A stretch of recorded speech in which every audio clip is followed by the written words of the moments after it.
S Chandrakala, ಇದು rebel ಟಿವಿಯ big exclusive ಸತ್ಯ. ಕೊನೆಗೂ ಕೂಡ ಮ್ಯಾಜಿಕ್ ಅಜ್ಜಿ ಸುಜಾತ ಸತ್ಯ ಒಪ್ಪಿಕೊಂಡಿದ್ದಾರೆ. ತಾನು ತನ್ನ ಸತ್ಯಾಂಶವನ್ನ ಕೊನೆಗೂ ಕೂಡ ಮ್ಯಾಜಿಕ್ ಅಜ್ಜಿ ಒಪ್ಪಿಕೊಂಡಿದ್ದಾರೆ. ಎಸ್ ಗಮನಿಸ್ತಾ ಇದ್ದೀರಾ, ಸತ್ಯ ಒಪ್ಪಿಕೊಂಡಿದ್ದಾರೆ ಮ್ಯಾಜಿಕ್ ಅಜ್ಜಿ. ಅಜ್ಜಿ ಅನನ್ಯ ಭಟ್ಟು ಇಲ್ಲ, ಯಾವ ಭಟ್ಟು ಇಲ್ಲ, ಇಟ್ಬಿಟ್ರಲ್ಲ ಎಲ್ರಿಗೂ ಭಟ್ಟು ಪಂಗನಾಮ. ಮ್ಯಾಜಿಕ್ ಅಜ್ಜಿ ಹಾಕಿದ್ದು ಪಂಗನಾಮ ಚಂದ್ರಕಲಾ. ನಾವು ನೀವೆಲ್ಲ ನಂಬಿದ್ದು ಮ್ಯಾಜಿಕ್ ಅಜ್ಜಿ ಹೇಳಿದಲ್ಲ ಸುಳ್ಳು ಸುಳ್ಳು ಸುಳ್ಳು. ಧರ್ಮಸ್ಥಳ ಅನನ್ಯ ಭಟ್ ಸ್ಟೋರಿಗೆ ಸಿಕ್ಕಂತ ಬಿಗ್ ಟ್ವಿಸ್ಟ್ ಇದು. ನಿಮ್ಮ ರೆಬೆಲ್ ಟಿವಿಯಲ್ಲಿ ಎಕ್ಸ್ಕ್ಲೂಸಿವ್ ಮಾಹಿತಿ. ಇದೆಲ್ಲ ಸುಳ್ಳು, ಕಟ್ಟುಕತೆ, ಸತ್ಯ ಒಪ್ಪಿಕೊಂಡಿದ್ದಾರೆ ಮ್ಯಾಜಿಕ್ ಅಜ್ಜಿ. ಮರ್ಯಾದೆ ಬೇರೆ ಕೊಡ್ಬೇಕಾ? ಎಸ್, ಅನನ್ಯ ಭಟ್ ಇಲ್ವೇ ಇಲ್ಲ, ಯಾವ ಭಟ್ ಕೂಡ ಇಲ್ಲ, ಎಲ್ರಿಗೂ ಕೂಡ ಪಂಗನಾಮವನ್ನ ಹಾಕಿದ್ದಾರೆ ಮ್ಯಾಜಿಕ್ ಅಜ್ಜಿ. ಎಸ್, ಇದು ನಿಜಕ್ಕೂ ಕೂಡ ದಿ ರಿಯಲ್ ಬ್ರೇಕಿಂಗ್ ನ್ಯೂಸ್ ಅಂತಾನೆ ಹೇಳ್ಬೋದು. ಮ್ಯಾಜಿಕ್ ಅಜ್ಜಿ ಹೇಳಿದ್ದೆಲ್ಲ ಸುಳ್ಳು. ಧರ್ಮಸ್ಥಳ ಸ್ಟೋರಿಗೆ ಬಿಗ್ ಟ್ವಿಸ್ಟ್ ಸಿಕ್ಕಿದೆ. ನಿಮ್ಮ ರೆಬೆಲ್ ಟಿವಿಯಲ್ಲಿ ಎಕ್ಸ್ಕ್ಲೂಸಿವ್ ಮಾಹಿತಿ ಬಿಡುಗಡೆ ಮಾಡ್ತಿದೀವಿ ನೋಡಿ. ಎಸ್, ನಿಜಕ್ಕೂ ಕೂಡ ಎಲ್ಲರೂ ಕೂಡ ಕಾತರದಿಂದ ಕಾಯ್ತಾ ಇದ್ರು. ಈ ಅಜ್ಜಿ ಹೇಳ್ತಾ ಇರೋದು ನಿಜಾನ ಸುಳ್ಳ ಅಂತ ತಾಳೆ ಹಾಕುವಂತ ಪರಿಸ್ಥಿತಿ ಉಲ್ಬಣ ಆಗಿತ್ತು. ಯಾಕಂತಂದ್ರೆ ಒಂದು ಮಾಧ್ಯಮದಲ್ಲಿ ಒಂದು ಸ್ಟೋರಿ, ಇನ್ನೊಂದು ಮಾಧ್ಯಮದಲ್ಲಿ ಇನ್ನೊಂದು ಸ್ಟೋರಿ. ಮತ್ತೆ ಈಗ ನೋಡಿ, ನಾವು ಹೇಗೆ ಈಗ ಸುಳ್ಳನ್ನ ಎಷ್ಟು ದಿನ ಅಂತ ನಾವು ಮುಂದುವರ್ಸ್ಕೊಂಡು ಹೋಗಕ್ಕಾಗುತ್ತೆ? ಒಂದಲ್ಲ ಒಂದು ದಿನ ಅದಕ್ಕೆ ಅಂತ್ಯ ಆಡ್ಲೇಬೇಕು. ಅತಿ ಶೀಘ್ರದಲ್ಲೇ ಇವತ್ತು ಸುಜಾತ ಭಟ್ ಅವರು ಏನೋ ಫುಲ್ ಸ್ಟಾಪ್ ಅನ್ನ ಇಟ್ಟೇ ಬಿಟ್ರು. ಇದು ಮೀಡಿಯಾದವರು ಕೇಳುವಂತಹ ಪ್ರಶ್ನೆಗೆ ತಬ್ಬಿಬ್ಬಾಗೋಗ್ಬಿಟ್ರು. ಅವ್ರೊಂದ್ ಪ್ರಶ್ನೆ, ಗಬ್ಬಿಬ್ಬೋ ಅದು ಬಿಟ್ಟಾಕಿ ಚಂದ್ರಕಲಾ. ಈ ಮ್ಯಾಜಿಕ್ ಅಜ್ಜಿ ಸತ್ಯ ಒಪ್ಕೊಂಡಾಯ್ತು. ನಿಜ. ಪ್ಲೇ ಮಾಡ್ರಿ, ಅದನ್ನ ಆಮೇಲೆ ಮಾತಾಡೋಣ. ಪ್ಲೇ ಮಾಡ್ರಿ, ಫಸ್ಟ್ ಪ್ಲೇ ಮಾಡಿ, ಒಂದು 10 ಸೆಕೆಂಡ್ ಪ್ಲೇ ಮಾಡಿ, ಆಮೇಲೆ ಇನ್ನೊಂದು ಬ್ರೇಕಿಂಗ್ ತಗೊಳ್ಳೋಣ. ಇನ್ನೂ ತಗೊಂಡಿಲ್ವಾ? ನೋಡಿ, ಈಗ ನಾವ್ ಅನ್ಕೊಳ್ತಾ ಇದ್ವಿ ಧರ್ಮಸ್ಥಳದಲ್ಲಿ, ಅದರಲ್ಲೂ ಮುಖ್ಯವಾಗಿ ಯಾವತ್ತು ಸುಜಾತ ಭಟ್ ಅವರು ಬಂದ್ಬಿಟ್ರು, ಎಲ್ರ ಕಣ್ಣಲ್ಲೂ ಒಂದು ರೀತಿ ಕಣ್ಣೀರ ಧಾರೆ ಸುರಿಯಕ್ ಸ್ಟಾರ್ಟ್ ಆಗೋಯ್ತು. ನನ್ನ ಮಗಳನ್ನ ಕಳ್ಕೊಂಡ್ಬಿಟ್ಟೆ, ಅನನ್ಯ ಭಟ್ನನ್ನ ಕಳ್ಕೊಂಡ್ಬಿಟ್ಟೆ, ದಯವಿಟ್ಟು ನಂಗೆ ಅಸ್ಥಿ ಪಂಜರನಾದ್ರೂ. ಏನ್ ನಾಟಕ ಅವ್ವ ತಾಯಿ, ನಮಸ್ಕಾರ ಕಣವ. ನಮ್ಗೆಲ್ರಿಗೂ ಗೊತ್ತಿತ್ತು. ಎಸ್, ಪ್ಲೇ ಮಾಡಿ. ಅಮ್ಮ, ನಾನು ಡೈರೆಕ್ಟ್ ಆಗಿ ಕ್ವೆಶ್ಚನ್ ಕೇಳ್ಬಿಡ್ತೀನಿ. ಅನನ್ಯ ಭಟ್ ನಿಮ್ಮ ಮಗಳು ಅನ್ನೋ ಕತೆ ಸತ್ಯನಾ ಸುಳ್ಳು? ಅನನ್ಯ ಭಟ್ ಅನ್ನೋ ಮಗಳೇ ಇರಲಿಲ್ಲ ನಿಮಗೆ, ಯಾಕಮ್ಮ ಸುಳ್ಳು ಹೇಳಿದ್ರಿ? ಕೆಲವರು ವ್ಯಕ್ತಿಗಳು ಹೇಳು ಅಂತ ಹೇಳಿದರು, ಹಾಗಾಗಿ ನಾನು ಅದನ್ನು ಹೇಳಬೇಕಾಗಿದ್ದ ಪರಿಸ್ಥಿತಿ ಬಂತು. ಯಾವ ವ್ಯಕ್ತಿ ಹೇಳಿದ್ದು? ಗಿರೀಶ್ ಮಟ್ಟಣ್ಣ, ಜಯಂತಿ ಟಿ ಇವರೆಲ್ಲ ಹೇಳಿದರು. ಹಾಗಾಗಿ ನಾನು ಆ ಒಂದು ಇದನ್ನು ನಾನು ಆಸ್ತಿಯ ಇದಕ್ಕೋಸ್ಕರ ಈ ವಿಚಾರವನ್ನು ಹೇಳಿ ಅಂತ ಹೇಳಿದರು, ಅದಕ್ಕೆ ಹೇಳಿದ್ದೆ ನಾನು. ನಿಮಗೆ ಆಸ್ತಿ ಸಮಸ್ಯೆ ಇತ್ತು, ಅದಕ್ಕೋಸ್ಕರ ಅವರು ಈ ಕಥೆನ ಹೇಳ್ಕೊಟ್ರು, ನೀವು ಹೇಳಿದ್ರಿ. ಹೌದು. ಎಷ್ಟು ನಿಮಗೆ ಡಿಮ್ಯಾಂಡ್ ಮಾಡಿದ್ರು? ದುಡ್ಡಿಗೋಸ್ಕರನ ನಿಮ್ಮ ಆಸ್ತಿ ಬರಲಿ ಅಂತನ? ನನಗೆ ದುಡ್ಡಿಗೋಸ್ಕರ ಯಾರು ಡಿಮ್ಯಾಂಡ್ ಮಾಡಿಲ್ಲ, ನಾನು ಯಾರಿಗೂ ದುಡ್ಡಿಗೋಸ್ಕರ ಡಿಮ್ಯಾಂಡ್ ಮಾಡಲೂ ಇಲ್ಲ. ನಾನು ಆಸ್ತಿ ನನ್ನ ಸೈನ್ ಇಲ್ಲದೆ, ನನ್ನ ಒಂದು ಇದಿಲ್ಲದೆ ಹೇಗೆ ಕೊಟ್ಟರು ಅನ್ನುವ ಹಾಕ್ಬೇಕು. ಎಸ್, ಗಮನಿಸ್ತಾ ಇದ್ದೀರಾ, ನೋಡಿದ್ರಾ? ಒಪ್ಕೊಂಡ್ಬಿಟ್ರು ಚಂದ್ರಕಲಾ. ಇಲ್ಲ, ಸುಳ್ಳು, ಯಾರದ್ದೋ ಮಾತನ್ನ ಕೇಳಿ ಅಂತ. ಇದ್ರ ಬಗ್ಗೆ ಚರ್ಚೆ ಮಾಡೋಣ. ಇನ್ನೊಂದು ಬ್ರೇಕಿಂಗ್ ಹಾಕ್ರಿ. ಇವತ್ತು ಮ್ಯಾಜಿಕ್ ಅಜ್ಜಿ ಹಿಂಗೆಲ್ಲ ಮಾಡ್ಬಿಟ್ಟು ಇಡೀ ರಾಜ್ಯನೇ ನಕರ ಮಾಡಿ ಬಕರ ಮಾಡ್ಬಿಟ್ರಲ್ಲ. ಸುಜಾತ ಭಟ್ ಇಟ್ಲು ಎಲ್ರಿಗೂ ಬೊಟ್ಟು. ಸುಜಾತ ಭಟ್ ಇಟ್ಟಿದ್ದು ಮ್ಯಾಜಿಕ್ ಅಜ್ಜಿಯ ಕಟ್ಟುಕತೆ ಬಟಾ ಬಯಲು. ಈಗ ಮ್ಯಾಜಿಕ್ ಅಜ್ಜಿ ಸತ್ಯ ಒಪ್ಪಿಕೊಂಡಳು. ಮ್ಯಾಜಿಕ್ ಅಜ್ಜಿ ಭಾವುಕರಾಗಿ ಸತ್ಯ ಒಪ್ಕೊಂಡಿದ್ದು ಅಂತ ಮ್ಯಾಜಿಕ್ ಅಜ್ಜಿ. ಅಯ್ಯೋಯ್ಯೋಯ್ಯೋಯ್ಯೋಯ್ಯೋ, ಮಗಳ ಬಗ್ಗೆ ಹೇಳ್ಬೇಕಾದ್ರೆ ಅನನ್ಯ ಭಟ್ ನನ್ನ ಮಗಳಲ್ಲ, ನನ್ನ ಮಗಳೇ ಇಲ್ಲ. ಕೆಲವು ವ್ಯಕ್ತಿಗಳು ನನಗೆ ಸುಳ್ಳು ಹೇಳಿದ್ರು. ಈ ರೀತಿಯಾಗಿ ಹೇಳಿಕೆಯನ್ನ ಕೊಟ್ಟು ಈಗ ಸತ್ಯವನ್ನ ಒಪ್ಪಿಕೊಂಡಿದ್ದಾರೆ ಮ್ಯಾಜಿಕ್ ಅಜ್ಜಿ. ಅಯ್ಯಯ್ಯೋ, ಎಲ್ಲ ನಂಬ್ಕೊಂಡ್ರಲ್ಲಪ್ಪ, ಪೇಮೆಂಟ್ ಗಿರಾಕಿಗಳು ಅಂದ್ರಲ್ಲಪ್ಪ. ಸುಜಾತ ಭಟ್ ಇಟ್ಟಿದ್ದು ಎಲ್ರಿಗೂ ಬೊಟ್ಟು. ಸತ್ಯ ಗುಟ್ಟು ರಟ್ಟು, ಸತ್ಯ ರಟ್ಟು ಗುಟ್ಟು ರಟ್ಟು. ಸುಜಾತ ಭಟ್ಟು ಇಟ್ಟಿದ್ದು ಬೊಟ್ಟು. ಇದು ತಗೋ, ಇಲ್ಲಿ ಇದ್ರಲ್ಲಿ ಇಡಬೇಕು ಚಂದ. ನೋಡಿ ಇಲ್ಲಿ, ಸತ್ಯ ಹೇಳ್ತಾ ಇದೀವಿ. ಇದು ಚಂದ್ರಕಲಾ ರೆಬೆಲ್ ಟಿವಿ ಎಕ್ಸ್ಕ್ಲೂಸಿವ್. ನಿಜ. ಸುಜಾತ ಭಟ್ಟು ಇಟ್ಲು ಬೊಟ್ಟು ಹೌದು. ಗುಟ್ಟು ರಟ್ಟು. ನಿಜ. ನಾವೆಲ್ಲ ನಮ್ದವರೆಲ್ಲ ಎಂತ ನನ್ ಮಕ್ಕಳು, ನೀವೆಲ್ಲ ನಮ್ದವರೆಲ್ಲ ಹೆಬ್ಬೆಟ್ಟು ಅನ್ಸ್ತಿದೆ. ಹೆಬ್ಬೆಟ್ಟು ಅಲ್ವಾ? ಹೌದು. ಎಲ್ಲರೂ ಇಡೀ ಕರ್ನಾಟಕದ ರಾಜ್ಯದ ಜನತೆಯನ್ನ ಅರ್ಧಕ್ಕರ್ಧ ಹೆಬ್ಬೆಟ್ಟು ಮಾಡ್ಬಿಟ್ಟಲ್ವಾ ಸುಜಾತ ಭಟ್ಟು. ಇಷ್ಟು ಧೈರ್ಯ ನೋಡಿ. ಅದು ಪಕ್ಕಕ್ಕೆ ಬೊಟ್ಟು ಎಡಿಟ್ ಮಾಡಿಟ್ಟಿದ್ದು ಯಾರಿಗೆ? ವಾಸಂತಿ ಫೋಟೋಗೆ ಬೊಟ್ಟು ಮಾಡಿ ತೋರಿಸಿ ಬೊಟ್ಟ ಎಡಿಟ್ ಮಾಡಿಬಿಟ್ಟು ಮ್ಯಾಜಿಕ್ ಅಜ್ಜಿ ಕತೆ ಕೇಳ್ಕೊಂಡು ಇಡೀ ರಾಜ್ಯದ ಜನತೆ ನಂಬ್ಕೊಂಡು ಈಗ ಸುಳ್ಳು ಹೇಳಿ ಇಂಥ ನಮ್ಮ ತಲೆ ಕೆಡಿಸ್ಬಿಟ್ರಲ್ಲಪ್ಪ ದೇವ್ರೆ. ಈ ವಯಸ್ಸಲ್ಲಿ ಬೇಕಾಗಿರ್ಲಿ. ಈ ವಯಸ್ಸಲ್ಲಿ ಬೇಕಾ ಇದೆಲ್ಲವಾ? ನೀವು ಆ ಕಾಲದಲ್ಲೇ ಲಿವಿಂಗ್ ಯಾವ ರಿಲೇಶನ್ಶಿಪ್ ಅದು? Living relationship. ನಮ್ಗೆ ಅದು ಹೇಳೋಕ್ಕೂ ಬರಲ್ಲ ಸರಿಯಾಗಿ. ಅದ್ರಲ್ಲಿ ಇದ್ದವರು ಏನೋ ಅದು ಮಾಮೂಲಿ ಮದುವೆಗಿದ್ವಿ ಆಗೋದಿಲ್ಲ ಅಲ್ವೇ? Before marriage. ಬಿಫೋರ್ ಮ್ಯಾರೇಜ್ ಒಟ್ಟಿಗೆ ಇರೋ ಆಗ್ಲೇ ಆ ಕಾಲದಲ್ಲಿ ಹಿಂಗಿರುವಾಗ ಇನ್ನು ಎಷ್ಟು ಕತೆ ಕಟ್ಟಲ್ಲ. ಆಗಿ ಅವರು ಮತ್ತೆ ಲಿವಿಂಗ್ ಅಲ್ಲಿ ಇದ್ದಿದ್ದು. ಮದುವೆ ಆಗಿ ಲಿವಿಂಗ್. ಅದೇಂಗದು ಮದುವೆ ಆಗಿ ಲಿವಿಂಗ್ ಅಲ್ಲಿ ಇರೋದು? ಅದ ಆ ತರನೇ. ಮದುವೆ ಆದವ್ರ ಜೊತೆ ಇದ್ದಿದ್ದ ಬೇರೆಯವ್ರ ಜೊತೆ ಇದ್ದಿದ್ದ? ಇಲ್ಲ ಬೇರೆಯವ್ರ ಜೊತೆ ಇದ್ದಿದ್ದು. ಸುಳ್ಳು ಹೇಳಿದ್ರೆ ಎಂತೆಲ್ಲ ಚರ್ಚೆಗಳು ಶುರುವಾಗ್ತವೆ. ಒಬ್ರು ವ್ಯಕ್ತಿ ಸುಳ್ಳು ಹೇಳಿ ತಪ್ಪು ಮೋಸ ಮಾಡಿದ್ರು ತಪ್ಪು ಮಾಡಿದ್ರು ಅಂದ್ರೆ ಈ ತರನು ಚರ್ಚೆ ಮಾಡಕ್ ಶುರು ಮಾಡ್ತೀವಿ ನಾವು. ಅಲ್ಲ ನಿಜ. ಇಲ್ಲಿವರೆಗೂ ನಮಗೆ ಕನಿಕರ ಇತ್ತು. ಅಯ್ಯೋ ತಾಯಿ ನಮ್ಮವ್ವ ಸುಜಾತ ಅಜ್ಜಿ ಏನ್ ಕೊಟ್ಟಜ್ಜಿ ಮಾಂಜ ನೀವು. ಎಲ್ಲರನ್ನೂ ಹಂಗೆ ಒಂದು ಕ್ಷಣ ಬಕ್ರು ಮಾಡಾಕ್ ಬಿಟ್ರಲ್ಲ. ಏನ್ ಮಾಡಕ್ ಹೊರಟಿದ್ರಜ್ಜಿ? ನೀವ್ ಏನ್ ಮಾಡಕ್ ಹೊರಟಿದ್ರಿ? ಏನ್ ಮಾಡಕ್ ಹೊರಟಿದ್ರಿ ನೀವು? ಚಂದ್ರಕಲಾ ಏನ್ ಮಾಡಕ್ ಹೊರಟಿತ್ತು ಇವಮ್ಮ? ಯಾರನ್ನ ನಂಬ್ಸಕ್ ಹೊರಟಿತ್ತು? ಕಟ್ಟು ಕತೆ ಹೇಳಿ ನೋಡ್ರಿ ಇಲ್ಲಿ ಸುಜಾತ ಭಟ್ಟು ಹೇಳಿದ್ದು ಕತೆ ಕಟ್ಟು. ಇಟ್ಟಿದ್ದು ಬೊಟ್ಟು ನಾವೆಲ್ಲ ಹೆಬ್ಬೆಟ್ಟು. ಆ ಗುಟ್ಟು ಎಲ್ಲ ರಟ್ಟು ಅದನ್ನ ನಮ್ದವ್ರೆಲ್ಲ ಹೆಬ್ಬೆಟ್ಟು. ನೀವೆಲ್ಲ ಅಂತ ನೀವ್ ಹೇಳ್ಕೊಳ್ಳಿ. ನಾನು ಅವತ್ತಿಂದ ಡೌಟು ಅಂತ ಹೇಳ್ತಾ ಇದ್ದೆ. ಆಕ್ಚುಲಿ ಪಾಪ ಅವ್ರ ಮುಖ ನೋಡಿದ್ರೆ ಹಂಗೆ ಇತ್ತು ದಿವಿತ ನೋಡಿ, ಎಷ್ಟು ಇನೋಸೆನ್ಸ್ ಇತ್ತು ಫೇಸ್ ಅಲ್ಲಿ. ಬಟ್ ನಮ್ಗೆ ಈ ರೀತಿ ಅಂತ ಗೊತ್ತಿರ್ಲಿಲ್ಲ ಆಕ್ಚುಲಿ. ನೋಡಿ ಆದ್ರೆ ಅವ್ರ ಹಿಂದೆ ಎಂತೆಂತವ್ರು ಇದಾರೆ. ಬಲೆ ಅಜ್ಜಿ ಪೂರ್ತಿ ವಿಡಿಯೋ ಕೇಳಿಸ್ಕೊಂಡ್ಬಿಡೋಣ. ಅಲ್ಲ ಹೊಸ ವಿಡಿಯೋ ಬಂತಾ? ಬೇಗ ಕಳ್ಸ್ಕೊಂಡು ಪೂರ್ತಿ ವಿಡಿಯೋ ಹಾಕಿ. ಅದನ್ನ ಪೂರ್ತಿ ವಿಡಿಯೋ ಜನ ನೋಡ್ಕೊಂಡು ತಣ್ಣಗಾಗಿ ಮಲ್ಕೊಳ್ಳಿ. ನಂಬ್ಕೊಂಡು ಕುತ್ಕೊಂಡಿತ್ತಲ್ಲ ಮ್ಯಾಜಿಕ್ ಅಜ್ಜಿ. ನಾವು ನಾಳೆ ಹೇಳೋಣ ಪ್ರೂಫ್ ಸಮೇತ ಅನ್ಕೊಂಡಿದ್ದು. ಏನ್ ಮಾಡೋದು? ರಾತ್ರಿ ಅಜ್ಜಿ ಒಪ್ಕೊಂಡ್ಬಿಡ್ತು. ನಮಗೂ ಮನೆಗೆ ಹೋಗ್ಬೇಕು ಕಣಜ್ಜಿ, ನೀನು ಇವಾಗಲೇ ಇಷ್ಟು ಬೇಗ ಸತ್ಯ ಒಪ್ಕೊಂಡು ನಾಳೆ ಬೆಳಗ್ಗೆ ಒಪ್ಕೊಂಡಿದ್ರೆ ಬಂದು ಲೈವ್ ಸ್ಟಾರ್ಟ್ ಮಾಡ್ತಿದ್ದೆ. ಮನಗೋಗೋ ಟೈಮಲ್ಲಿ ನ್ಯೂಸ್ ಮುಗಿಯೋ ಟೈಮಲ್ಲಿ ಸತ್ಯ ಒಪ್ಕೊಂಡ್ಬಿಟ್ಟಲ್ಲ ಅಜ್ಜಿ ನೀನು. ಇರ್ಲಿ ಬಿಡಿ, ಸತ್ಯ ಒಪ್ಕೊಂಡ್ರಲ್ಲ, ಸತ್ಯ ಆಚೆ ಬಂತಲ್ಲ, ಅದು ಒಂದ್ಸಲ ಪೂರ್ತಿ ವಿಡಿಯೋ ಮಹಾಜನಗಳೇ ನೋಡ್ಕೊಂಬಿಡಿ. ಎಸ್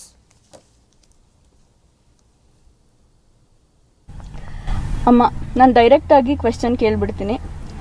ಅನನ್ಯ ಭಟ್ ನಿಮ್ಮ ಮಗಳು ಅನ್ನೋ ಕತೆ ಸತ್ಯನಾ ಸುಳ್ಳ? ಸುಳ್ಳು. ಅನನ್ಯ ಭಟ್ ಅನ್ನೋ ಮಗಳೇ ಇರಲಿಲ್ಲ ನಿಮಗೆ? ಯಾಕಮ್ಮ ಸುಳ್ಳು ಹೇಳಿದ್ರಿ? ಕೆಲವರು ವ್ಯಕ್ತಿಗಳು ಹೇಳು ಅಂತ ಹೇಳಿದರು, ಹಾಗಾಗಿ ನಾನು ಅದನ್ನು ಹೇಳಬೇಕಾಗಿದ್ದ ಪರಿಸ್ಥಿತಿ ಬಂತು. ಯಾವ ವ್ಯಕ್ತಿ ಹೇಳಿದ್ದು? ಗಿರೀಶ್ ಮಟ್ಟಣ್ಣ, ಜಯಂತಿ ಟಿ ಇವರೆಲ್ಲ ಹೇಳಿದರು. ಹಾಗಾಗಿ ನಾನು ಆ ಒಂದು ಇದನ್ನು ನಾನು ಆಸ್ತಿ ಇದಕ್ಕೋಸ್ಕರ ಈ ವಿಚಾರವನ್ನು ಹೇಳಿ ಅಂತ ಹೇಳಿದರು, ಅದಕ್ಕೆ ಹೇಳಿದ್ದೆ ನಾನು. ನಿಮಗೆ ಆಸ್ತಿ ಸಮಸ್ಯೆ ಇತ್ತು, ಅದಕ್ಕೋಸ್ಕರ ಅವರು ಈ ಕಥೆನ ಹೇಳ್ಕೊಟ್ರು, ನೀವು ಹೇಳಿದ್ರಿ. ಹೌದು. ಎಷ್ಟು ನಿಮಗೆ ಡಿಮ್ಯಾಂಡ್ ಮಾಡಿದ್ರು? ದುಡ್ಡಿಗೋಸ್ಕರನ ನಿಮ್ಮ ಆಸ್ತಿ ಬರಲಿ ಅಂತನ? ನನಗೆ ದುಡ್ಡಿಗೋಸ್ಕರ ಯಾರು ಡಿಮ್ಯಾಂಡ್ ಮಾಡಿಲ್ಲ. ನಾನು ಯಾರಿಗೂ ದುಡ್ಡಿಗೋಸ್ಕರ ಡಿಮ್ಯಾಂಡು ಮಾಡಲೂ ಇಲ್ಲ. ನಾನು ಆಸ್ತಿ ನನ್ನ ಸೈನ್ ಇಲ್ಲದೆ, ನನ್ನ ಒಂದು ಇದಿಲ್ಲದೆ ಹೇಗೆ ಕೊಟ್ಟರು ಅನ್ನುವಂಥ ಒಂದು ಮಾಹಿತಿಯನ್ನು ನಾನು ಕೇಳಿದೆ. ನನ್ನ ತಾತನ ಆಸ್ತಿ ಅದು, ಅದನ್ನು ಮೊಮ್ಮಕ್ಕಳಿಗೆ ಹಕ್ಕಿದೆ. ಸೈನಿಂಗ್ ಅಥಾರಿಟಿ ಮೊಮ್ಮಕ್ಕಳಿಗೆ ತಗೊಳ್ಳೇಬೇಕಲ್ವಾ, ಅದನ್ನು ಹೇಗೆ ಇವರು ಕೊಟ್ಟರು ಅಂತ ನಾನು ಒಂದು ಮಾತನ್ನು ಕೇಳಿದೆ. ಅದು ಖಚಿತ. ನೀವು ಫೋಟೋ ರಿಲೀಸ್ ಮಾಡಿದ್ದು ಅನನ್ಯ ಭಟ್ ಅಂತ? ಫೇಕು. ಎಲ್ಲ ಫೇಕ್? ಹೌದು, ಅದೆಲ್ಲ ಫೇಕೆ. ಅದು ಫೇಕೆ, ಅದು ಗ್ಯಾರಂಟಿ, ಅದು ಫೇಕೆ. ಹಾಗಿದ್ರೆ ಎಷ್ಟು ಜನರ ಭಾವನೆ ಧರ್ಮಸ್ಥಳ ಅನ್ನೋದು, ಆ ಜನರ ಭಾವನೆಗಳ ಜೊತೆ ನೀವು ಆಟ ಆಡಿದ್ರಿ ಅಂತ ಅನಿಸ್ಲಿಲ್ವಾ? ನಾನು ಜನರ ಭಾವನೆಗಳ ಜೊತೆ ಆಟ ಆಡಲಿಲ್ಲ. ಆಟ ಆಡುವ ಹಾಗೆ ಇವರೆಲ್ಲ ಮಾಡಿದರು ನನ್ನನ್ನು, ನನ್ನ ತಲೆಯನ್ನು ಇದು ಮಾಡಿ ಪ್ರವೋಕ್ ಮಾಡಿ. ಜಸ್ಟ್ ನಿಮಗೆ ನಿಮ್ಮ ಆಸ್ತಿ ಬೇಕಿತ್ತು, ಆಸ್ತಿ ಬೇಕಿತ್ತು ಅನ್ನೋದಕ್ಕಿಂತ ಹೆಚ್ಚಾಗಿ ನಿಮ್ಮ ಸೈನ್ ತಗೋಬೇಕಿತ್ತು ಅನ್ನೋ ಒಂದೇ ಒಂದು ಕಾರಣಕ್ಕೆ ಅನನ್ಯ ಭಟ್ ಅನ್ನೋ ಹೆಸರನ್ನು ನೀವು ತಂದ್ರಿ. ಹೌದು, ಅದು ಸೈನ್ ತಗೊಳ್ಬೇಕಾಗಿತ್ತು. ಆಮೇಲೆ ದೇವರನ್ನು ಇವರು ಜೈನರಿಗೆ ಕೊಟ್ಟರು ಅನ್ನುವಂತಹ ನೋವು ನನ್ನಲ್ಲಿ ಇದೆ. ಜೈನ ಸಂಪ್ರದಾಯಕ್ಕೆ ತಗೊಂಡು ಹೋಗಿ ಅಮ್ಮ, ನಾನು ಡೈರೆಕ್ಟ್ ಆಗಿ ಕ್ವೆಶ್ಚನ್ ಕೇಳ್ಬಿಡ್ತೀನಿ. ಅನನ್ಯ ಭಟ್ ರೆಬಲ್ ಟಿವಿಯಲ್ಲಿ ಎಕ್ಸ್ಕ್ಲೂಸಿವ್ ಮಾಹಿತಿ. ಎಲ್ಲರೂ ಕೂಡ ಈಗಲ್ಲಿ ವೇಟ್ ಮಾಡ್ತಿದ್ದೀರಾ. ಅಲೆಲೆ ಅಜ್ಜಿ, ಏನ್ ನಿಮ್ಮ ಗೋಳು? ಮ್ಯಾಜಿಕ್ ಅಜ್ಜಿ ಕೊನೆಗೂ ಕೂಡ ಸತ್ಯವನ್ನ ಒಪ್ಕೊಂಡೇ ಬಿಟ್ರು.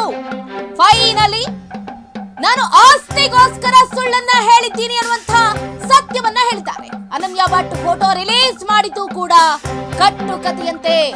ಸುಳ್ಳು ಹೇಳೋದಕ್ಕೆ ನನಗೆ ಒಪ್ಪಿಸಿದ್ರು, ನನ್ನನ್ನ ಪ್ರವಾಕ್ ಮಾಡಿದ್ರು.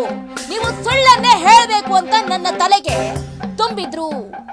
ಜೈನ ಧರ್ಮಕ್ಕೆ ದೇವಸ್ಥಾನ ಹೋಗ್ತಾ ಇರೋದು ಬೇಸರ ಆಯ್ತು. ನನಗೆ ನನ್ನ ಆಸ್ತಿ ಬರ್ಬೇಕಾಗಿತ್ತು. ಮ್ಯಾಜಿಕ್ ಅಜ್ಜಿ ಕೊನೆಗೂ ಕೂಡ ಸತ್ಯವನ್ನ ಒಪ್ಕೊಂಡೇ ಬಿಟ್ರು. ನಾನು ಆಸ್ತಿಗೋಸ್ಕರ ಹೀಗೆಲ್ಲ ಮಾಡಿದ್ದೀನಿ ಅನ್ನುವಂತ ಹೇಳಿಕೆಯನ್ನ ಕೊಡೋದ್ರ ಮುಖಾಂತರ ಈಗ ಜನರ ನೀತಿಯನ್ನ ಕೇಳಿಸಿದ್ದಾರೆ. ಸುಳ್ಳು ಹೇಳೋದಕ್ಕೆ ನನಗೆ ಒಪ್ಪಿಸಿದ್ರು. ಹಾಗಾದ್ರೆ ಯಾರಪ್ಪ ಪುಣ್ಯಾತ್ಮ? ಸುಳ್ಳು ಹೇಳೋದಕ್ಕೆ ಯಾರು ಹಾಗಾದ್ರೆ ಒಪ್ಪಿಸಿದ್ರು ಅನ್ನುವಂತ ಒಂದು ಹೇಳಿಕೆಯನ್ನು ಕೂಡ ಈಗಾಗಲೇ ಸುಜಾತಾ ಭಟ್ ಕೊಟ್ಟಿರುವಂತದ್ದು. ನಿಜಕ್ಕೂ ಕೂಡ ಈ ರೀತಿನೂ ಮಾಡ್ತಾರಂತ ಯಾರೊಬ್ರು ಕೂಡ ಊಹೆ ಮಾಡೋದಕ್ಕೆ ಸಾಧ್ಯನೇ ಇರ್ಲಿಲ್ಲ. ಯಾಕಂತಂದ್ರೆ ಸುಜಾತಾ ಭಟ್ ಕ್ಯಾಮ್ರಾ ಮುಂದೆ ಬಂದಂತಹ ಸಂದರ್ಭದಲ್ಲಿ ಆಕೆ ನಡ್ಕೊಂಡ್ ಬಂದಿದ್ದಾಗಿರ್ಬೋದು, ಆಕೆಯ ಮಾತುಗಳಾಗಿರ್ಬೋದು, ಆ ಮೃದು ಸ್ವಭಾವ ಆಗಿರ್ಬೋದು, ಎಂಥವರನ್ನು ಕೂಡ ಒಂದು ಕ್ಷಣ ಕರಳು ಹಿಂಡುವಂತೆ ಮಾಡಿತ್ತು. ಈ ಅಜ್ಜಿಗೆ ಯಾಕಪ್ಪ ಇಂಥ ಕಷ್ಟ ಕೊಟ್ಟಿದ್ದಾರೆ, ಆಕೆಯ ಮಗಳನ್ನ ಹುಡ್ಕೊಡ್ಬಾರ್ದ ಅಂತ ಪ್ರತಿಯೊಬ್ರು ಕೂಡ ಅಂದ್ಕೊಂಡಿದ್ದು ಉಂಟು. ಆದ್ರೆ ಸುಜಾತಾ ಭಟ್ ಇಲ್ಲಿ ಧರ್ಮಸ್ಥಳಕ್ಕೆ ಮಸಿ ಬಳಿಯುವಂತ ಕೆಲಸವನ್ನ ಮಾಡಿದ್ದಾರೆ ಅಂತ ಇವತ್ತೇ ಗೊತ್ತಾಗ್ತಾ ಇದೆ. ಇಷ್ಟು ದಿನ ನಾವು ಅಜ್ಜಿಗೆ ಕನಿಕರವನ್ನ ತೋರಿಸಿದ್ವಿ. ಕೊನೆಗೂ ಕೂಡ ಗೊತ್ತಾಯ್ತು ಮ್ಯಾಜಿಕ್ ಅಜ್ಜಿಯ ಮಹಿಮೆ ಏನು ಅಂತ. ಇವಾಗ ಗೊತ್ತಾಗ್ತಾ ಇದೆ. ನಿಮ್ಮ ರೆಬಲ್ ಟಿವಿಯಲ್ಲಿ ಎಕ್ಸ್ಕ್ಲೂಸಿವ್ ಮಾಹಿತಿ ರಿವೀಲ್ ಆಗ್ತಾ ಇದೆ. ಭಾವುಕರಾಗಿ ಸತ್ಯವನ್ನ ಒಪ್ಪಿಕೊಂಡಿದ್ದಾರೆ ಮ್ಯಾಜಿಕ್ ಅಜ್ಜಿ. ಹಾಗಾದ್ರೆ ಈಗ ಅಜ್ಜಿಯ ಬದುಕು ಜಟಕಾ ಬಂಡಿ ಆಗೋಯ್ತು. ಅನನ್ಯ ಭಟ್ ನನ್ನ ಮಗಳಲ್ಲ ಅಂತ ಕೂಡ ಹೇಳ್ಕೊಂಡಿದ್ದಾರೆ.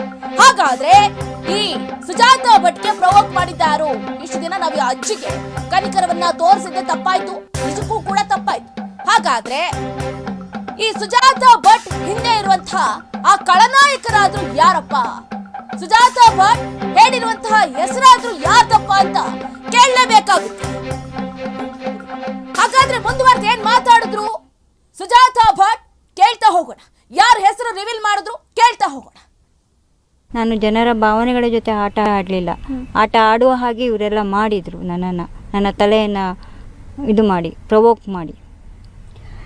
ಜಸ್ಟ್ ನಿಮಗೆ ನಿಮ್ಮ ಆಸ್ತಿ ಬೇಕಿತ್ತು ಅನ್ನೋದಕ್ಕಿಂತ ಹೆಚ್ಚಾಗಿ ನಿಮ್ಮ ಸೈನ್ ತಗೋಬೇಕಿತ್ತು ಅನ್ನೋ ಒಂದೇ ಒಂದು ಕಾರಣಕ್ಕೆ ಅನನ್ಯ ಭಟ್ ಅನ್ನೋ ಹೆಸರನ್ನು ನೀವು ತಂದ್ರಿ. ಹೌದು, ಅದು ಸೈನ್ ತಗೊಳ್ಬೇಕಾಗಿತ್ತು. ಆಮೇಲೆ ದೇವರನ್ನು ಇವರು ಜೈನರಿಗೆ ಕೊಟ್ಟರು ಅನ್ನುವಂತಹ ನೋವು ನನ್ನಲ್ಲಿ ಇದೆ. ಜೈನ ಸಂಪ್ರದಾಯಕ್ಕೆ ತಗೊಂಡು ಹೋಗಿ ಕೊಟ್ಟರು ಅನ್ನುವಂತಹ ನೋವು ನನ್ನಲ್ಲಿ ಇದೆ. ಆಮೇಲೆ ಏನು ಅಂತ ಹೇಳಿದರೆ, ಆ ದೇವರನ್ನು ಯಾವುದಾದ್ರೂ ಒಂದು ಟ್ರಸ್ಟಿಗೆ ಕೊಡ್ಬೋದಾಗಿತ್ತು. ಬೇಕಾದಷ್ಟು ದೇವಸ್ಥಾನಗಳಿದ್ವು, ಅಲ್ಲಿಗಾದರೂ ಕೊಟ್ಟಿದ್ರೆ ನನಗೆ ನಾನು ಈ ಪ್ರಶ್ನೆಯನ್ನು ನಾನು ಇದು ಮಾಡ್ತಿರಲಿಲ್ಲ. ಹಾಗಾಗಿ ನಾನು ಈ ಪ್ರಶ್ನೆಯನ್ನು ನಾನು ಮಾಡಬೇಕಾಗಿ ಬಂದಿದೆ. ಒಬ್ಬ ಫ್ಯಾಮಿಲಿಯಲ್ಲಿ ಒಂದು ಮಗಳು ಇಲ್ಲ ಅಂತ ಹೇಳಿದರೆ, ನನಗೂ ಆ ಮಗಳನ್ನು ಧಿಕ್ಕರಿಸಿದ್ದಾರೆ ಅಂದರೆ ಅದು ಎಷ್ಟು ನೋವಾಗುತ್ತೆ ಅನ್ನೋದು ನನಗೆ ಗೊತ್ತಿದೆ. ಒಂದು ಮಗಳೇ ಇಲ್ಲ ಅಂತ ಹೇಳಿ ಇವರು ಹಾಗಾದರೆ ಆಸ್ತಿ ಇವರೆಲ್ಲ ಸೈನ್ ಹಾಕಬೇಕಾಗಿದ್ರೆ ನನ್ನ ಡೆತ್ ಸರ್ಟಿಫಿಕೇಟ್ ಕೊಟ್ಟಿರಬೇಕಲ್ವಾ? ನಾನು ಕೇಳಬೇಕಲ್ವಾ? ನನಗೆ ಈ ಮಗಳೇ ಇಲ್ಲ ಅಂತ ಹೇಳಿ ಒಂದು ಡೆತ್ ಸರ್ಟಿಫಿಕೇಟ್ ಕೊಡಬೇಕಲ್ವಾ? ಹಾಂ, ಯಾಕೆ ಕೊಡಲಿಲ್ಲ? ನಾನು ಕೇಳಬೇಕಲ್ವಾ? ನೀವು ಕಾನೂನು ಮುಖಾಂತರ ಕೇಳ್ಬೋದಿತ್ತು, ಮತ್ತೊಂದು ನೀವು ಕೂತು ಮಾತಾಡ್ಕೋಬೋದಿತ್ತು. ಅದ್ಬಿಟ್ಟು ಧರ್ಮಸ್ಥಳದ ಜನರ ಭಾವನೆಗೆ ಧಕ್ಕೆ ತಂದಿದ್ದು ಎಷ್ಟು ಮಟ್ಟಿಗೆ ಸರಿ ಅಮ್ಮ? ನಾನು ಧರ್ಮಸ್ಥಳದ ಜನರ ಭಾವನೆಗೆ ನಾನು ಧಕ್ಕೆ ತಂದಿಲ್ಲ. ಧಕ್ಕೆ ತರುವ ಹಾಗೆ ನನ್ನ ಪ್ರವೋಕ್ ಮಾಡಿದ್ರು. ಎಷ್ಟೊಂದು ಧರ್ಮಸ್ಥಳ ಗ್ರಾಮಕ್ಕೆ, ನಾನು ಧರ್ಮಸ್ಥಳ ದೇವಸ್ಥಾನಕ್ಕೆ ನಾನು ಯಾವತ್ತೂ ಧಕ್ಕೆ ತಂದಿಲ್ಲ. ಧರ್ಮಸ್ಥಳ ಗ್ರಾಮದಲ್ಲಿ ನಾನು ಇದು ಮಾಡಿರೋದು ಅಷ್ಟೇ. ನಾನು ಧರ್ಮಸ್ಥಳ ಗ್ರಾಮ ಅಂತ ನಾನು ಮಾಡಿದ್ದೀನಿ. ಧರ್ಮಸ್ಥಳ ದೇವರಿಗೆ ಆಗಿರಲಿ ಅಥವಾ ನಾನು ವೀರೇಂದ್ರ ಹೆಗ್ಡೆ ಅಥವಾ ಯಾರಿಗೂ ನಾನು ಧಕ್ಕೆ ತಂದಿಲ್ಲ. ನಾನು ಎಲ್ಲೂ ಅವರನ್ನು ಬೆಟ್ಟು ಮಾಡಿ ತೋರಿಸಲಿಲ್ಲ. ನಾನು ಕೇಳ್ತಾ ಇರೋದು ನನ್ನ ಮನೆಯ ದೇವರನ್ನು, ನನ್ನ ತಾತನ ದೇವರನ್ನು ಇವ್ರು ಯಾಕೆ ಹೇಗೆ ಇದು ಮಾಡಿದ್ರು ಅನ್ನೋದು ಒಂದೇ, ನನ್ನ ಫ್ಯಾಮಿಲಿಯವ್ರು ಯಾಕೆ ಕೊಟ್ಟರು ಅನ್ನೋದೇ ನನಗೆ ಒಂದು ಪ್ರಶ್ನೆ ಅಷ್ಟೇ. ನಾನು ಅವರನ್ನು ನಾನು ಪ್ರಶ್ನೆ ಮಾಡ್ತಾ ಇದ್ದೀನಿ ಬಿಟ್ಟು ಧರ್ಮಸ್ಥಳದ ಹೆಸರನ್ನು ನಾನು ಎಲ್ಲೂ ನಾನು ಧಕ್ಕೆ ತಂದಿಲ್ಲ, ನಾನು ಧಕ್ಕೆ ತಂದೇ ಇಲ್ಲ. ಯಾಕೆ ಧಕ್ಕೆ ತಂದ್ರಿ ಅನ್ನುವಂಥ ಮಾತು ಬಂತು ಅಂತ ಅಂದರೆ, ಈಗ ನೀವು ದೇವರನ್ನ ಅಂದರೆ ನಿಮ್ಮ ಫ್ಯಾಮಿಲಿಯವರು ದೇವರನ್ನ ಧರ್ಮಸ್ಥಳಕ್ಕೆ ಕೊಟ್ಟರು, ಅದು ನಿಮ್ಮ ಕುಟುಂಬದ ಡಿಸಿಷನ್ ಆಗಿತ್ತು. ಅದು ಬಿಟ್ಟು ನೀವು ಅನನ್ಯ ಭಟ್ ಕತೆ ಇರ್ಬೋದು, ನನ್ನ ಮಗಳು ಮೆಡಿಕಲ್ ಕಾಲೇಜ್ ಓದ್ತಾ ಇದ್ಲು, ಈ ಆಸ್ತಿಗೋಸ್ಕರ ನಾನು ಅನನ್ಯ ಭಟ್ ಕಥೆಯನ್ನು ನಾನು ಕಟ್ಟಿದ್ದೀನಿ. ಹೌದು, ಈ ಆಸ್ತಿಗೋಸ್ಕರ. ಯಾಕೆ ನನ್ನನ್ನು ಇದರಿಂದ ನೀವು ಇದು ಮಾಡಿದ್ರಿ? ಹುಡುಕ್ಬೋದಾಗಿತ್ತಲ್ವಾ? ಇಲ್ಲ, ನಮಗೆ ಹೀಗಿದ್ದಾರೆ, ಅವ್ರ ಹತ್ರನೂ ನಾವು ತಗೊಳ್ಬೇಕನ್ನುವಂಥದ್ದು ಒಂದು ಇದಿತ್ತಲ್ವ. ಅವರು ಪ್ರಶ್ನೆ ಮಾಡ್ಬೋದಾಗಿತ್ತಲ್ಲ, ಯಾರು ತಗೊಂಡಿದ್ದಾರೆ, ಯಾರು ದೇವಸ್ಥಾನಕ್ಕೆ ದಾನ ಅಂತ ತಗೊಂಡಿದ್ದಾರೆ, ಅವರು ಒಂದು ಇದನ್ನು ವಂಶವೃಕ್ಷ ಕೊಡಿ ಅಂತ ಕೇಳ್ಬೋದಾಗಿತ್ತಲ್ವಾ? ಹಾಂ, ಓಕೆ, ಅದು ತಪ್ಪಲ್ವಾ? ತಪ್ಪು ತಾನೆ? ಹಾಗಾದರೆ ಮೂರೇ ಹೆಣ್ಣು ಮಕ್ಕಳಂದರೆ ನಾನೆಲ್ಲಿಂದ ಬರ್ತೀನಿ? ಹಾಂ, ತಪ್ಪಲ್ವಾ ಅದು? ನಾನು ಕೇಳಿದ್ರಲ್ಲಿ ಏನಿದೆ? ನಾನು ಧರ್ಮಸ್ಥಳವನ್ನು ಎಲ್ಲೂ ನಾನು ಯಾರನ್ನು ನಾನು ಇದು ಮಾಡಿಲ್ಲ. ಇವ್ರು ಯಾಕೆ ಇದಕ್ಕೆ ಅವರಿಗೆ ಕೊಟ್ಟರು ಅನ್ನುವಂಥದ್ದು ಮಾತ್ರ ನಾನು ಪ್ರಶ್ನೆ ಮಾಡ್ತಾ ಇದ್ದೀನಿ. ಯಾಕೆ ಬೇರೆ ಯಾರೂ ಇರಲಿಲ್ವಾ ಕೊಡೋಕ್ಕೆ? ಅಂದರೆ ಇವರಿಗೆ ಕೋಟ್ಯಾಂತರ ರೂಪಾಯಿ ಬೇಕಾಗಿತ್ತು ಅಲ್ವಾ? ದುಡ್ಡು ತಗೊಂಡಿರೋರು ಯಾರು ಇಲ್ಲಿ? ಹಾಂ, ನನಗೆ ದುಡ್ಡಿನ ಅವಶ್ಯಕತೆ ಇಲ್ಲ ಮೇಡಮ್, ನಾನು ದುಡ್ಡು ಜೀವನ ನಡೆಸ್ತೀನಿ. ನನಗೆ ದುಡ್ಡಿನ ಅವಶ್ಯಕತೆ, ನನಗೆ ದುಡ್ಡು ಬೇಕು ಅಂತ ನಾನು ಎಲ್ಲೂ ಇದು ಮಾಡಲಿಲ್ಲ, ಭಿಕ್ಷೆನೂ ಎತ್ತಿಲ್ಲ. ನಾನು ಸ್ವತಃ ನಾನು ಸ್ವಾಭಿಮಾನಿ, ನಾನು ದುಡ್ದು ತಿಂತೀನಿ ಬಿಟ್ಟು ನಾನು ಯಾರ ಹಂಗಲ್ಲೂ ನಾನು ಬದುಕಲಿಕ್ಕೆ ಇಷ್ಟ ಇಲ್ಲ. ಇಷ್ಟು ವರ್ಷದಿಂದನೂ ನಾನು ಯಾರ ಹಂಗಲ್ಲೂ ನಾನು ಬದುಕಲಿಲ್ಲ. ಲಿವಿಂಗ್ ಟುಗೆದರಲ್ಲಿ ಇದ್ರೂ ನಾನು ದುಡ್ದು ನಾನು ಅವರನ್ನು ಸಾಕಿದ್ದೀನಿ ಬಿಟ್ಟು ನಾನು ಯಾರ ಹಂಗಲ್ಲೂ ನಾನು ಬದುಕಲಿಲ್ಲ ಮೇಡಮ್. ಖಂಡಿತ ನನಗೆ ನಿಮ್ಮ ನೋವು ಅರ್ಥ ಆಗ್ತಿದೆ. ಕಡೆಯದಾಗಿ ನಂದು ಪ್ರಶ್ನೆ ಇಷ್ಟೇ, ನಿಮ್ಮ ಕುಟುಂಬದ ಸಮಸ್ಯೆ ಇತ್ತು, ಆಸ್ತಿಗೋಸ್ಕರ ಅವ್ರ ಸಿಗ್ನೇಚರ್ ಹಾಕಿಸ್ಕೊಂಡಿಲ್ಲ, ದೇವರನ್ನ ಧರ್ಮಸ್ಥಳಕ್ಕೆ ಕೊಟ್ಬಿಟ್ರು, ಅದೆಲ್ಲ ಯೋಚನೆ ನಿಮಗಿತ್ತು. ಆ ಎಲ್ಲ ನೋವು ಸಂಕಟಕ್ಕಿಂತ ಇವತ್ತು ಕರ್ನಾಟಕದ ಜನ ಈ ಕೇಸ್ ವಿಚಾರವಾಗಿ ನಿಮ್ಮ ಕ್ಯಾರೆಕ್ಟರ್ ತೇಜೋವಧ ಆಗ್ತಾ ಇದೆ. ಈ ವಯಸ್ಸಿನಲ್ಲಿ ನೀವು ಅನುಭವಿಸಬಾರ್ದನ್ನೆಲ್ಲ ಅನುಭವಿಸ್ತಾ ಇದ್ದೀರಾ. ಬೇಕಿತ್ತ ಇದು? ನನಗೆ ಬೇಡ ಆಗಿತ್ತು. ಇವರೆಲ್ಲ ನನ್ನನ್ನು ಒಂದು ಕೂಪ ಮಾಡಿಕೊಂಡು ನನ್ನನ್ನು ನನಗೆ ಈ ರೀತಿಯೆಲ್ಲ ಆಗುತ್ತೆ, ಇಷ್ಟರ ಮಟ್ಟಕ್ಕೆ ಹೋಗುತ್ತೆ ಅನ್ನೋದು ನನಗೆ ಗೊತ್ತಿರಲಿಲ್ಲ ಮೇಡಮ್. ದಯವಿಟ್ಟು ನನ್ನ ಒಂದು ಇದನ್ನು ಇವರು ದುರುಪಯೋಗ ಮಾಡ್ಕೊಂಡು ಬಿಟ್ಟರು. ಈ ಲೆವೆಲಿಗೆ ಹೋಗುತ್ತೆ, ಈ ಲೆವೆಲ್ ಮಾಡ್ತಾರೆ ಅನ್ನುವಂಥದ್ದು ನನಗೆ ಗೊತ್ತಿರಲಿಲ್ಲ ಮೇಡಮ್. ದಯವಿಟ್ಟು ನನಗೆ ಗೊತ್ತಿಲ್ಲ ಈ ಲೆವೆಲಲ್ಲಿ, ಇಷ್ಟೊಂದು ದೊಡ್ಡ ಲೆವೆಲಲ್ಲಿ ಈ ರೀತಿ ಆಗುತ್ತೆ. ಆಮೇಲೆ ನಾನು ಯಾವುದಾದ್ರೂ ಆಯಿತು, ಇದನ್ನು ಮಾಡಿದ್ದೀನಿ ಆಯಿತು, ನಾನು ಕೇಳಿರುವ ಒಂದು ಉದ್ದೇಶನೇ ಬೇರೆ ಆಗಿತ್ತು. ಆದರೆ ನನ್ನನ್ನು ಇನ್ವೆಸ್ಟಿಗೇಟ್ ಮಾಡಿ ನನ್ನ ತೇಜೋವಧೆ ಮಾಡುವಂಥವ್ರು ಯಾರು ಸರ್? ಇವರು ಎಲ್ಲಿ ಇಡಬೇಕು ಅಲ್ಲಿ ಇರಬೇಕಾಗಿತ್ತು. ಇಲ್ಲಿ ನನ್ನನ್ನು ಒಂದು ಮಾತು ಕೇಳ್ಬೋದಾಗಿತ್ತಲ್ವ? ಯಾಕೆ ಕೇಳಿಲ್ಲ? ತೇಜೋವಧೆ ಯಾಕೆ ಮಾಡಬೇಕು? ಒಂದು ವಯಸ್ಸಾದವರನ್ನು ತೇಜೋವಧೆ ಮಾಡೋದು ಈ ವಯಸ್ಸಿನಲ್ಲಿ ಅವರಿಗೆಷ್ಟು ಸಮಂಜಸ? ನಿಮ್ಮ ವಯಸ್ಸು ಅದೆಲ್ಲದೂ ಒಂದ್ ಕಡೆ ಆದ್ರೆ ಅಮ್ಮ, ಇಲ್ಲಿ ಕರ್ನಾಟಕದ ಜನರಿಗೆ ಏನ್ ಮ್ಯಾಟರ್ ಆಗುತ್ತೆ ಅನ್ನೋದಿದ್ರೆ, ನೀವು ಅನನ್ಯ ಭಟ್ ಕತೆ ಹೇಳಿದಾಗ ಇಡೀ ಕರ್ನಾಟಕದ ಜನತೆ ಅನ್ಕೊಳ್ತು ನನ್ನ ಮನೆ ಮಗಳಿಗೆ ಆಗಿದ್ದ ಅಂತ. ಬಟ್ ಅದು ಸುಳ್ಳು ಅಂತ ಗೊತ್ತಾದಾಗ ಅವರ ಭಾವನೆಗಳಿಗೆ ಧಕ್ಕೆ ಬರೋದಿದೆ ಅಲ್ವಾ? ನೀವೆಂತ ನೋವಲ್ಲಿದ್ದೀರಾ, ಅದನ್ನ ಆ ಸುಳ್ಳನ್ನ ನಂಬಿದವರು ಅಷ್ಟೇ ನೋವಲ್ಲಿದ್ದಾರೆ. ಹಾಗಾಗಿ ನೀವಿವತ್ತು ಕರ್ನಾಟಕದ ಜನತೆಗೆ ಕ್ಷಮೆ ಕೇಳಬೇಕು, ಧರ್ಮಸ್ಥಳದ ಭಕ್ತಾದಿಗಳಿಗೆ ಕ್ಷಮೆ ಕೇಳಬೇಕು. ಯಾಕಂದ್ರೆ ಒಂದ್ ಕ್ಷಣ ಅನಿಸ್ತು, ಅಯ್ಯೋ ದೇವಸ್ಥಾನಕ್ಕೆ ಬಂದಿರೋ ಮೆಡಿಕಲ್ ಕಾಲೇಜ್ ಓದ್ತಿರೋ ಹುಡುಗಿಗೆ ಈ ರೀತಿ ಆಗ್ಬಿಡ್ತಲ್ಲ ಅಂತ ಇಡೀ ಕರ್ನಾಟಕ ಅನುಕಂಪ ತೋರಿಸ್ಬಿಡ್ತಲ್ಲಮ್ಮ. ಹೌದು, ನಾನು ಅದಕ್ಕೋಸ್ಕರ ನಾನು ಸಮಗ್ರ ಜನತೆಗೆ, ದೇಶದ ಜನತೆಗೆ, ಕರ್ನಾಟಕ ಜನತೆಗೆ ನನ್ನಿಂದ ತಪ್ಪಾಗಿದೆ, ನನ್ನಿಂದ ನಾನು ಕ್ಷಮೆ ಕೋರ್ತೀನಿ ಅಷ್ಟೇ. ನನ್ನ ಒಂದು ಇದು ಅಷ್ಟೇ. ದಯವಿಟ್ಟು ನಾನು ಧರ್ಮಸ್ಥಳ ಒಂದು ಇದಕ್ಕೂ ನಾನು ಕ್ಷಮೆಯನ್ನು ಕೋರ್ತೀನಿ. ಇಲ್ಲಿಗೆ ನನ್ನನ್ನು ಮುಕ್ತಿಗೊಳಿಸಿ ಸಾಕು. ನನ್ನ ಜೀವನ ನಾನು ರೂಢಿಸ್ಕೊಂಡು ಹೋಗ್ತೀನಿ ಅಷ್ಟೇ ಸಾಕು. ದಯವಿಟ್ಟು ಕ್ಷಮಿಸಿ ಅನ್ನುವಂಥದ್ದನ್ನು ನಾನು ಕೇಳ್ತಾ ಇದ್ದೀನಿ. ಅಮ್ಮ, ಅವರು ಈಗ ಹೇಳಿದ್ರಿ ನೀವು, ಅವರು ಬಂದು ನಮಗೆ ಒತ್ತಾಯಪೂರ್ವಕವಾಗಿ ಈಗ ಹೇಳಿಸಿದ್ರು ಅಂತ. ಹೌದು, ನಿಜವಾಗ್ಲೂ ಹೇಳಿಸಿದ್ರಾ? ಹೌದು, ಹೇಳಿಸಿದ್ರು. ನನಗೆ ಈ ರೀತಿಯಲ್ಲಿ ಆಗುತ್ತೆ ಅನ್ನೋದು, ನನಗೆ ಈ ಪ್ರಪಕಂಡ ಆಗ್ತದೆ ಅನ್ನೋದು ನನಗೆ ಗೊತ್ತಿಲ್ಲ. ಇಷ್ಟೊಂದು ದೊಡ್ಡ ಒಂದು ಇದಾಗುತ್ತೆ ಅನ್ನೋದು ನನಗೆ ಗೊತ್ತಿಲ್ಲ. ಹಾಗಾದ್ರೆ ನೀವು ಹೇಳಿದ್ರೆ ಗಿರೀಶ್ ಮಟ್ಟಣ್ಣನವರೆಲ್ಲ ಬಂದು ನನ್ನನ್ನ, ಹೌದು, ನನಗೆ ಗೊತ್ತಿಲ್ಲ ಈ ಮಟ್ಟಕ್ಕೆ ಆಗುತ್ತೆ ಅನ್ನೋದು ನನಗೆ ಗೊತ್ತಿಲ್ಲ. ಯಾವಾಗ ನಿಮ್ಮನ್ನು ಮೀಟ್ ಆಗಿದೆ? ಯಾವಾಗ ಅವರು ಮೀಟ್ ಆಗಿದ್ದು ಹೈಕರುನಾಡು ಇದು ಬಂದ ಮೇಲೆ 2 ತಿಂಗಳಾದ್ಮೇಲೆ ನನ್ನನ್ನು ಮೀಟ್ ಆಗಿದ್ರು. ಒಬ್ಬರೇ ಮೀಟ್ ಆದ್ರ? ಎಷ್ಟು ಜನ ಇದ್ರು? ಇಲ್ಲ, ಒಬ್ಬರೇ ಬಂದು ಮೀಟ್ ಆಗಿರೋದು. ಏನ್ ಹೇಳಿದ್ರು? ನಾನು ಜನರ ಭಾವನೆಗಳ ಜೊತೆ ಆಟ ಆಡಲಿಲ್ಲ, ಆಟ ಆಡುವ ಹಾಗೆ ಇವರೆಲ್ಲ ಮಾಡಿದ್ರು. ನನ್ನ ತಲೆಯನ್ನು ಇದು ಮಾಡಿ, ಪ್ರವೋಕ್ ಮಾಡಿ. ಜಸ್ಟ್ ನಿಮಗೆ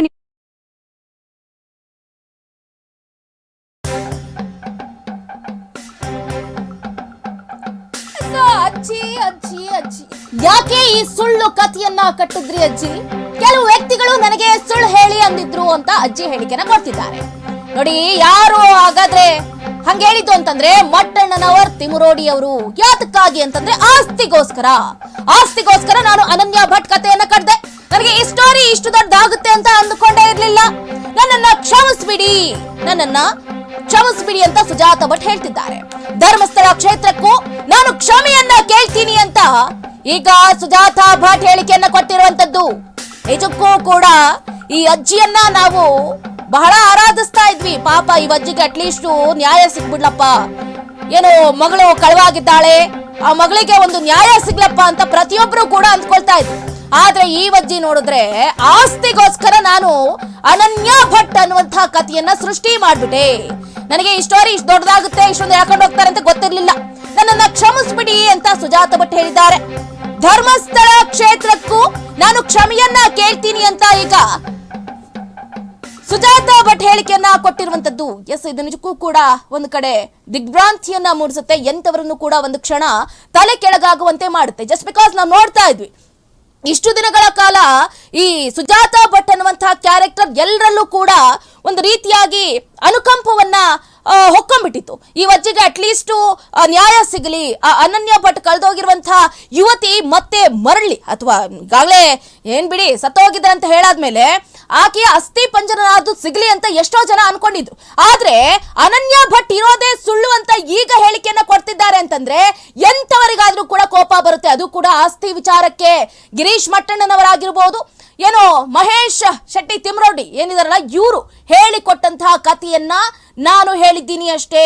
ಈ ಸ್ಕ್ರೀನ್ ಪ್ಲೇ ಏನಿದೆಯಲ್ಲ ಇದೆಲ್ಲ ಅವ್ರದೇನೆ. ನನಗೆ ಇಷ್ಟು ದೊಡ್ಡ ಮಟ್ಟದಲ್ಲಿ ಜಗತ್ ಜಾಹೀರಾತ್ ಆಗುತ್ತೆ ಅಂತ ನಾನು ಕನಸು ಮನಸ್ಸಿನಲ್ಲೂ ಕೂಡ ಊಹಿಸಿರ್ಲಿಲ್ಲ ಅಂತ ಈಗ ಸುಜಾತ ಭಟ್ ತಪ್ಪನ್ನ ಒಪ್ಕೊಂಡಿರುವಂತದ್ದು. ಏನು ಕತೆ ಕಟ್ಬಿಟ್ಟಿದ್ರು ಅಂದ್ರೆ, ಈ ಗಿರೀಶ್ ಮಟ್ಟಣ್ಣವ್ರಿಗಾಗಿರ್ಬೋದು, ತಿಮುರೋಡಿ ಅವ್ರಿಗಾಗಿರ್ಬೋದು, ಯಾಕಿಷ್ಟು ಕಿಚ್ಚು ಅಂತ ಗೊತ್ತಾಗ್ತಾ ಇಲ್ಲ. ಧರ್ಮದ ನಡುವೆ ಅಲ್ಲದೆ ಜನರ ಭಾವನೆಗೂ ಕೂಡ ಧಕ್ಕೆ ತರುವಂತಹ ಕೆಲಸವನ್ನ ಮಾಡೋದ್ರಿಂದ ಇವರಿಗೆ ಸಿಗೋದಾದ್ರೂ ಏನಪ್ಪಾ ಅನ್ನುವಂತಹ ಅನುಮಾನ ವ್ಯಕ್ತವಾಗ್ತಾ ಇದೆ. ಯಾವುದನ್ನು ಕೂಡ ಕ್ಷಮಿಸುವಂತಹ ಮಾತೇ ಅಲ್ಲ. ಧರ್ಮಸ್ಥಳ ಕ್ಷೇತ್ರಕ್ಕೆ ಧಕ್ಕೆಯನ್ನ ತರ್ತಾ ಇದ್ದೀರಿ, ಧರ್ಮಾಧಿಕಾರಿಯ ವಿರುದ್ಧ ಇಲ್ಲ ಸಲ್ಲದ ಆರೋಪವನ್ನ ಮಾಡ್ತಿದ್ದೀರಿ. ಈ ಅಜ್ಜಿ ಹೇಳ್ತಾ ಇದ್ದಾರೆ, ಗಮನಿಸಿದ್ರಿ ನೀವು?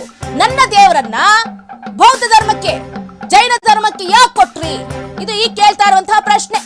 ನಮ್ಮ ರೆಬಲ್ ಟಿವಿಯಲ್ಲಿ ಎಕ್ಸ್ಕ್ಲೂಸಿವ್ ಮಾಹಿತಿ ಲಭ್ಯ ಆಗ್ತಾ ಇದೆ. ಸತ್ಯ ಒಪ್ಕೊಂಡಿದ್ದಾರೆ ಸುಜಾತ ಭಟ್. ಸತ್ಯ ಒಪ್ಕೊಂಡ್ಬಿಟ್ರು, ಭಾವುಕರಾಗಿ ಸತ್ಯವನ್ನ ಬಿಚ್ಚಿಟ್ಟಿದ್ದಾರೆ ಮ್ಯಾಜಿಕ್ ಅಜ್ಜಿ. ಅನನ್ಯ ಭಟ್ ಅನ್ನುವಂತಹ ಮಗಳೇ ಇಲ್ವಂತೆ, ಬಹಳ ಬೇಗ ಹೇಳ್ಬಿಟ್ರಿ. SIT ಅಧಿಕಾರಿಗಳು ಒಂದೆಡೆ ತಲೆಗೆ ಹುಳ ಬಿಟ್ಕೊಂಡಿದ್ರು. ಕೆಲವು ವ್ಯಕ್ತಿಗಳು ನನಗೆ ಪ್ರವೋಕ್ ಮಾಡಿದ್ರು. ಆ ವ್ಯಕ್ತಿಗಳೇ ಗಿರೀಶ್ ಮಟ್ಟಣ್ಣ, ತಿಮುರೊಡ್ಡಿ ಇವರೇ ಹೇಳಿದ್ದು. ಅಬ್ಬಬ್ಬಬ್ಬ, ಈ ಕಿಲಾಡಿ ಅಜ್ಜಿ ಕತೆ ಏನ್ ಕೇಳ್ತೀರಾ? ಕೇಳ್ದವರು ನಿಜಕ್ಕೂ ಕೂಡ ದಿಗ್ಭ್ರಾಂತರಾಗ್ತಿದ್ರು. ಈಗ ರಾಜ್ಯದ ಜನತೆಗೆ ಸತ್ಯ ಏನು ಅನ್ನೋದು ಗೊತ್ತಾಗ್ತಾ ಇದೆ. ನಿಮ್ಮ ರೆಬಲ್ ಟಿವಿಯಲ್ಲಿ ಎಕ್ಸ್ಕ್ಲೂಸಿವ್ ಮಾಹಿತಿ ಬಯಲಾಗಿದೆ. ಭಾವುಕರಾಗಿನೇ ಸತ್ಯವನ್ನ ಒಪ್ಕೊಂಡಿದ್ದಾರೆ ಅಜ್ಜಿ. ಬಟ್ ಇದೆಲ್ಲ ಅವಶ್ಯಕತೆನೇ ಇರ್ಲಿಲ್ಲ. ಈಗಾಗಲೇ ಹೇಳ್ದಂಗೆ ಈ ವಯಸ್ಸಲ್ಲಿ ಆಸ್ತಿ ತಗೊಂಡು ಏನ್ ಮಾಡ್ತೀರಾ? ಈಗಾಗಲೇ ಹೇಳಿದ್ರು, ದಿವಿತ್ ಊರು ಹೋಗನ್ನುತ್ತೆ, ಕಾಡ್ ಬಾ ಅನ್ನುತ್ತೆ. ಅಷ್ಟೋ ಇಷ್ಟ ಇದ್ರೆ ನೆಮ್ಮದಿಯಾಗಿರು.